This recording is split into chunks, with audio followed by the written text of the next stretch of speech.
In the summer of 1683, the fate of Europa hung over a single city. From the east came an empire of over 150,000 men. Their black and green standards covered the horizon like storm clouds. Their cannons made the earth tremble. They had crushed kingdoms, burned cities, broken armies. Now they marched to the heart of Christendom, to Vienna.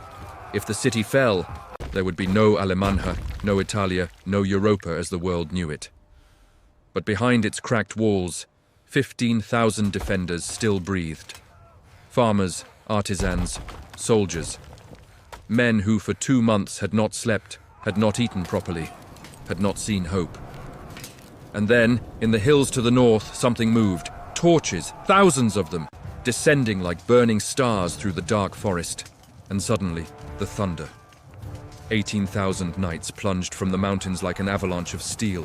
Lances lowered, horses galloped. The ground trembled as if the world itself was cracking.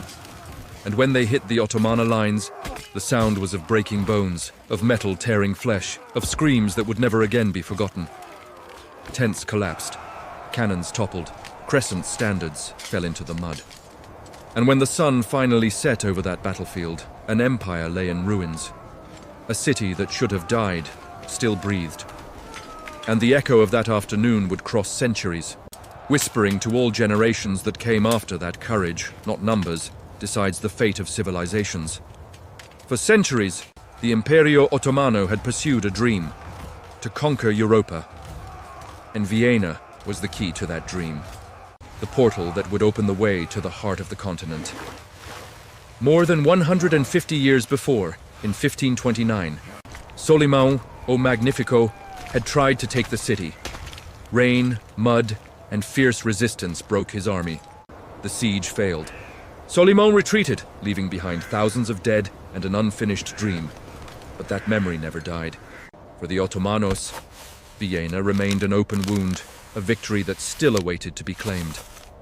At the end of the 16th century, the empire was still powerful, but its borders began to tremble. Within Europa, the Christian kingdoms were divided. A Franca competed with the Habsburgos for power. Catholic and Protestant states distrusted each other. It was the perfect moment for an old ambition to resurface. In Istanbul, the Sultan Mehmed IV dreamed of restoring the Ottoman glory. But it was his Grand Vizier, Kara Mustafa Pasha, who turned this dream into war. He was proud, disciplined, and dangerously confident. He believed that destiny had chosen him to finish what Solimão had started. "Let me take Vienna," he told the Sultan, "and I will open the road to all Europa." The Sultan agreed, and so began one of the greatest military campaigns of the 17th century. In the spring of 1683, the empire gathered its strength. Janissaros of white turbans marched alongside the Sipahi cavalry. Tartaros knights from the steppes joined them, howling their war cries under the green standards of the Isla. Engineers, miners, and artillerymen followed with wagons full of food, gunpowder, and cannons. Almost 170,000 soldiers moved west. It was not just an army, it was a nation on the march. Their objective was clear: to crush the Habsburgos, capture Vienna, and push the Ottoman border into the heart of Europa Central. But beyond conquest, it was about faith, pride, and revenge. On the other side of the border, the Sacro Imperador Romano Leopoldo III hesitated. He feared that the divided Christian powers would never unite in time. And when the Ottomano advance approached, he abandoned Vienna and fled west to Passau. He left behind only 15,000 defenders and one man to lead them, Conde Ernst Rüdiger von Starhemberg. Starhemberg was a man of iron will. He knew that the walls were old, the people were scared, and the odds were impossible. But he also knew what the Sultan had forgotten. The Ottomanos had already tried, once, and failed. And this time, he swore, Vienna would resist again. He sealed the gates. He called every citizen to arms. Men filled sandbags and carried bricks to the walls. Women brought water and supplies to the soldiers. Children transported gunpowder for the cannons. The sound of hammers and church bells echoed through the streets. On July 14th, 1683, the horizon darkened. The Ottomano army had arrived. Rows of tents covered the plains like a sea of white fabric. Drums rolled like thunder through the valley. And in the center stood a large green pavilion, the headquarters of Kara Mustafa Pasha himself. That night, the people of Vienna watched bonfires light up beyond the walls. The air smelled of smoke and fear. Some prayed, some cried. And when dawn came, the first cannon fired. The ground trembled. The second siege of Vienna had begun. Kara Mustafa Pasha was not an ordinary man. Born in a small village in Anatolia, he had been raised in the powerful Koprulu family, educated in the arts of war and politics. At 49 years old, he had already commanded armies against Poloneses and Russos, expanded the empire's borders, and accumulated riches that rivaled those of princes. He was ambitious, calculating, and absolutely convinced of his own greatness. When he looked at Vienna, he did not see just a city. He saw his entry into immortality. Europeans who met him described him in contradictory ways: greedy, but devoted to the state; cruel, but capable of dry humor; intolerant, but strategically patient. A Veneziano ambassador wrote that he had been born to punish nations. An Inglese diplomat called him a terrible oppressor of Christendom. But there was something everyone agreed on. Kara Mustafa did not accept failure. His confidence bordered on arrogance. He believed that Vienna would fall not by brute force, but by surrender. He wanted the city intact, with all its riches, to present it to the Sultan as a trophy. Therefore, he ordered his men to dig, not to attack. Tunnels would be excavated under the walls. Explosives would be planted. The city would crumble from the inside out, and he would enter triumphantly without sharing the spoils with his soldiers. Inside the walls, Oconde Starhemberg was an absolute contrast. He was almost 60 years old, his face marked by decades of battles, but his mind remained sharp as any sword. While Kara Mustafa dreamed of personal glory, Starhemberg thought only of survival. He divided the city into defense sectors. Every gate, every wall, every tower had a responsible captain. Old men patrolled the streets, women carried stones to the bastions, children worked as messengers. No one was idle. Vienna had become a fortress made of faith. Starhemberg walked the walls every night, greeting soldiers by name, checking supplies, inspecting repairs. When a musket hit his shoulder during a bombardment, he refused to rest. He continued walking the fortifications, his bandaged arm bleeding through his coat. The men watched him and found strengths they did not know they had. "Wait," he would say. "Help will come." Even when he himself was not sure of it. Far away in Polonia, another man watched the events with growing alarm. Jan III Sobieski, Rey da Polonia, was a born warrior. At 54 years old, he had already defeated Ottomanos and Tartaros in dozens of battles. He had formed the Husardos Alados with his own money, elite knights whose armor shone and whose wooden wings howled in the wind when they charged. He understood what was at stake. If Vienna fell, the Ottomanos would have an open road to Polonia, to Roma, to all Europa Occidental. It was not just about defending a city. It was about defending a civilization. The initial bombardment shook the city like thunder. Cannonballs crushed towers, pierced roofs and houses. The citizens learned to live with the sound, the deep boom, the falling dust, the distant screams of the wounded. And through it all, the church bells kept ringing, reminding the city that life still existed between the explosions. Kara Mustafa watched from his large green pavilion. He was calm, patient, certain of victory. He did not want to destroy Vienna. He wanted to capture it whole, a jewel for the Sultan, not a ruin. That is why he ordered his engineers to dig, not to attack. His miners dug under the walls, filling tunnels with gunpowder to explode the defenses. Each day, their trenches crept closer. Each night, the defenders counterattacked with raids and countermines. They fought in the darkness, in the depths of the earth, where the air was scarce and every sound echoed like a whisper from hell. Sometimes the miners met underground, staring at each other's faces in the light of a single torch before fighting with knives and pickaxes in the suffocating dust. In early August, the city's supplies were dwindling. Food was rationed, horses were slaughtered for meat. Water became thick and putrid. Diseases spread. The smell of decay hung over the streets, but still no one spoke of surrender. Not while Starhemberg was still standing on the walls. The Conde was wounded. A musket ball pierced his shoulder, but he refused to rest. He walked the walls every night, greeting soldiers by name, his bandaged arm bleeding through his coat. When they faltered, he would say, "Wait, help will come," even when he himself began to doubt. Outside the walls, Kara Mustafa's patience began to run out. Weeks had passed. His men died by the thousands from disease and exhaustion. The trenches filled with rainwater and mud, but he refused to order a full assault. He wanted Vienna to surrender. He wanted the glory and riches all to himself. His officers begged him to attack. The Janizaros commanders warned that morale was falling, but the Grand Vizier's pride was greater than his caution. He believed that the city would soon crumble on its own. He was wrong. In mid-August, the situation in Vienna had become desperate. The Ottomanos had breached several outer bastions. The defenders were pushed back to the inner walls. Starhemberg's men were exhausted, hungry, many fighting barefoot and bleeding. Yet, each time the crescent flag was raised on the walls, they tore it down again. The siege had lasted almost 2 months. The Ottomanos prepared a final assault. Their cannons fired day and night. The air shimmered with smoke.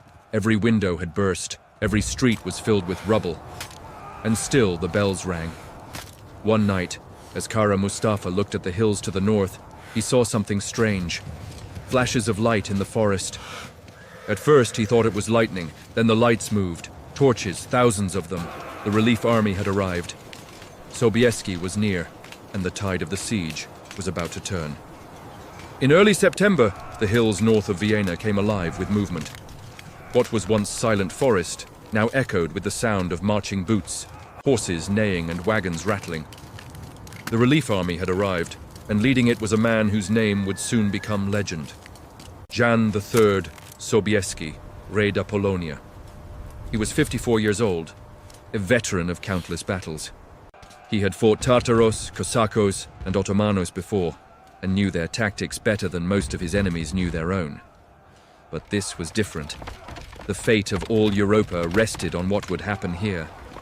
The alliance he commanded was vast and fragile. It was made of men who had once fought each other, Alemais, Austriacos, Poloneses, and Hungaros, now side by side for the first time in living memory.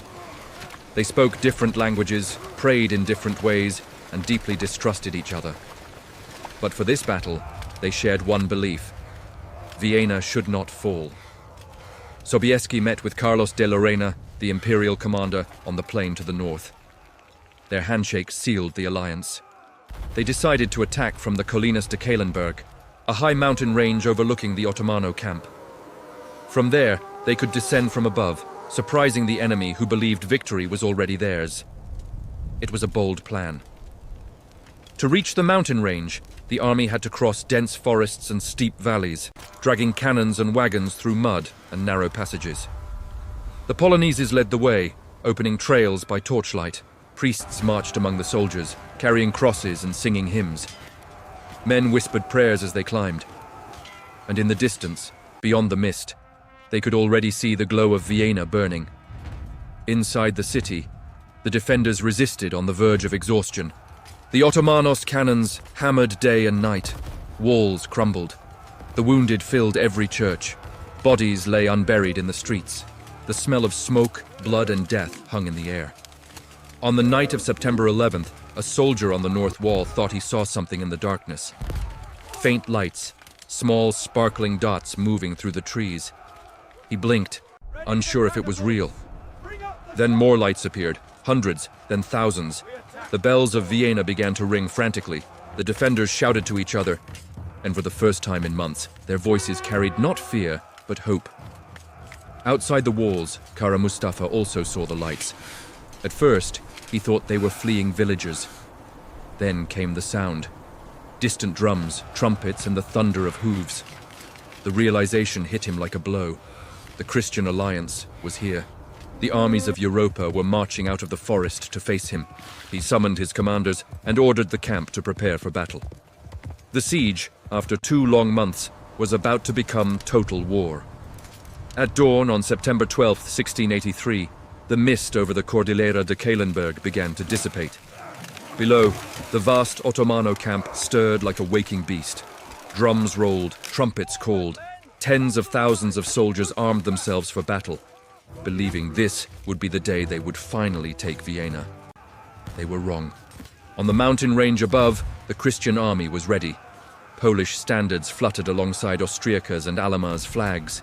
Priests blessed the soldiers, and the sound of hymns rose over the valley, soft at first, then echoing like thunder. Sobieski rode forward. He wore gleaming armor, a helmet with eagle feathers, and at his side hung a saber that had cut through 100 battles. He raised his hand towards the city below and gave the signal. The attack began. From the left, the Austriaca's troops of Carlos de Lorena descended through the forest, hitting the Ottomanos' flanks. From the center, the Alama infantry advanced, driving the enemy from the trenches and redoubts. Smoke filled the air. The ground trembled under the thunder of cannon fire. The Ottomanos, Janizaros, fought fiercely, their white turbans shining in the sunlight as they regrouped repeatedly. The battle stretched for kilometers across the hills. For hours, the two armies clashed in brutal combat. Lines broke, reformed and broke again. Every hill, every ravine became a killing field. By midday, the Christian advance had reached the outskirts of the Ottomano camp. But Kara Mustafa's elite Janizaros stood firm. The Grand Vizier personally directed the defense from his green pavilion, calm but furious, ordering counterattacks with wave after wave of men. Inside Vienna, the defenders heard the sound of distant gunfire. At first they thought it was just another Ottomano assault. Then they realized the sound was coming from the north, from the hills, from Salvation. They ran to the walls, shouting, waving flags, firing their cannons in support.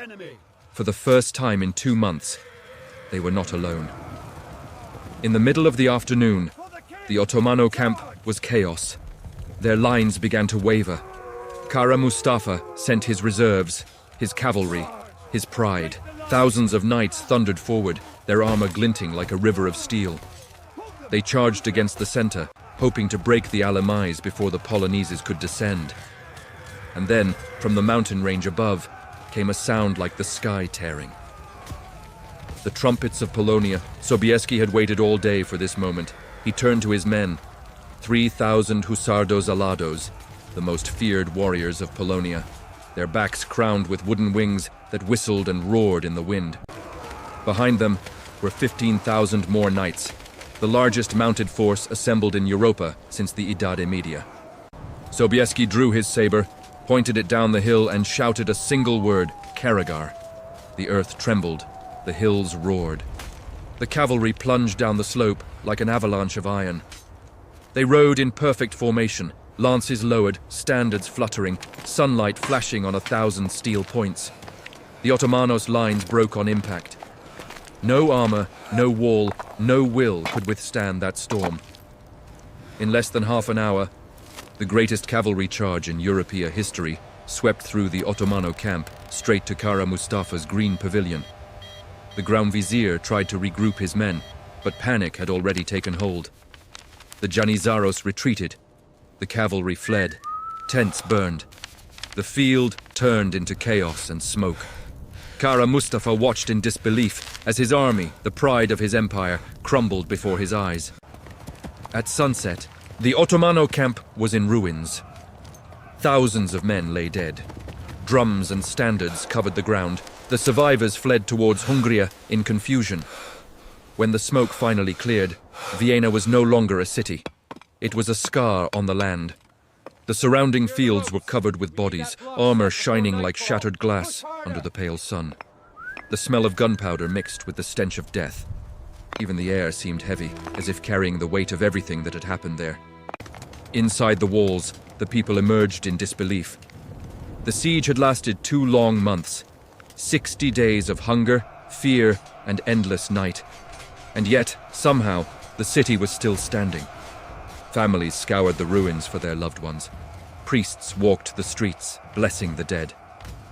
And when the bells rang that night, their sound was no longer desperate. It was defiant. It was the sound of survival. Starhemberg could barely stand. His uniform was torn, his shoulder still bleeding, but he insisted on greeting the man who had saved them. When Sobieski rode through the gates of Vienna, covered in dust and exhausted, the people fell to their knees. They called him the savior of Europa. He dismounted, embraced Starhemberg and whispered, "It was your courage that held out until we arrived." There were no parades that night, only silence, prayers, and tears. But beyond the walls, in every church across the continent, candles were lit for Vienna. From Roma to Cracovia, from Venezia to Praga, the news spread like a growing flame. The Ottomanos had been defeated. Europa had been saved. Far away in Belgrado, the message reached the Sultan Mehmed IV. He read it slowly, his hands trembling as he understood what it meant. The empire's greatest army had been shattered, its standards captured, its pride humiliated. And the man he trusted most, the Grand Vizier Kara Mustafa Pasha, had failed. The Sultan said nothing. But days later, a messenger rode to Kara Mustafa's camp in Hungary. He carried no letter, no words of comfort, only a silk cord. It was the sign of royal justice. Kara Mustafa understood. He lowered his head, wrapped the cord around his neck, and accepted his fate in silence. His last words were, "Devo morir," and "Como Deus quiser." The man who had once commanded 170,000 soldiers died alone in a tent, strangled on Christmas Eve of 1683. His death marked the end of the Ottomano dream of conquering Europa. In Vienna, life slowly returned. The walls were rebuilt, the fields were cleared, but the scars would never completely disappear. Children grew up hearing stories of that summer, of hunger, of fire, and of the thunder that came from the northern hills. For the rest of his life, Sobieski was hailed as a hero. He rode back to Polonia not as a conqueror, but as a guardian. When he entered Cracovia, the people covered him with flowers, singing hymns to the king who had saved Christendom. On the night of victory, he wrote 2 letters. One to his wife Marysienka, describing the captured treasures and his gratitude to Deus. The other to Papa Inocencio Omt, containing only one sentence that would echo through the centuries. Venimus, vidimus, Deus vicit. Viemos, vimos, y Deus venceu. The victory in Vienna changed everything. For centuries, the Imperio Ottomano had been the unstoppable force of the world. But on that September day of 1683, its advance on Europa came to an end. The balance of power shifted. The Christian kingdoms that were once divided found unity in survival. New alliances were born. The Santa Liga pressed the war to the east, and one by one, the Ottomano strongholds began to fall. For the first time in generations, Europa no longer fought to survive. It began to resurface.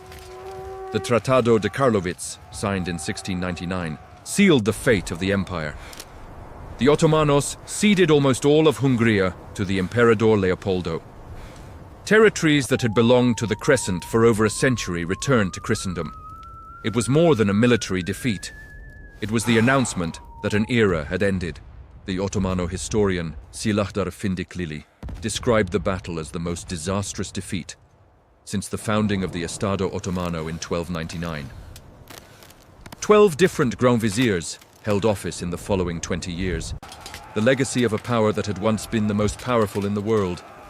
Historians would later call Vienna the turning point of the modern era.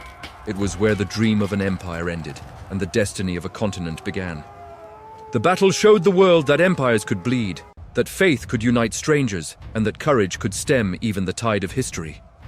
From that autumn of 1683 onwards, the Ottomanos would never reach so far into the heart of Europa again. Vienna would rise again, rebuilt stronger than before, and through the centuries, the echo of that resistance would be heard whenever peoples faced impossible odds and chose to fight anyway. Today, the planícies de Kahlenberg are silent. The wind blows over the fields where armies once clashed. No trace remains of the Ottomanos' tents, no crescent standard, no echo of drums, only the memory, preserved in monuments and stories, of a day when the world changed. And if you walk deep enough into the forest, they say you can still hear the trumpets, the thunder of hooves, and the cry of a city that refused to die. Because sometimes history is not written by those who conquer, but by those who refuse to fall.